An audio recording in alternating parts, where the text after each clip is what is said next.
পারমাণবিক কর্মসূচিতে কোনো ধরনের আপোষ করা হবে না বলে যুক্তরাষ্ট্রকে পাল্টা হুমকি দিয়েছে পাকিস্তান।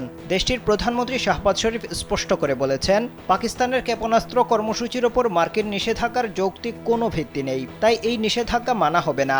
মঙ্গলবার পাকিস্তানের মন্ত্রিসভার এক বৈঠকে পাক প্রধানমন্ত্রী এসব কথা বলেন। এই খবর জানিয়েছে পাকিস্তানি সংবাদ মাধ্যম এক্সপ্রেস ট্রিবিউন। মার্কিন নিষেধাজ্ঞার বিষয়ে শাহবাজ বলেন, পাকিস্তানের পারমাণবিক কর্মসূচি পুরোপুরি প্রতিরক্ষামূলক। আগ্রাসনের জন্য এই অস্ত্র ব্যবহার করা হবে না। দেশের নিরাপত্তা নিশ্চিত করতে ইসলামাবাদ এই কঠোর পদক্ষেপ নিয়েছে।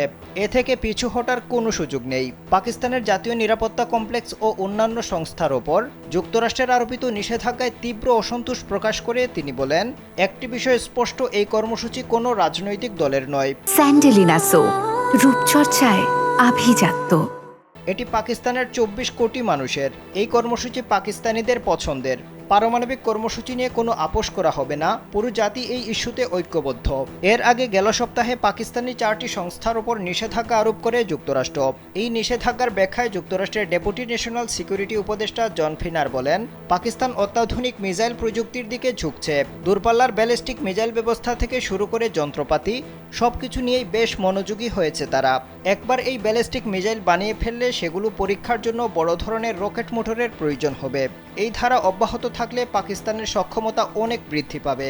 এরপর পাকিস্তানের এই মিসাইল দক্ষিণ এশিয়ার বাইরে যুক্তরাষ্ট্রে আঘাত হানতে সক্ষম হবে।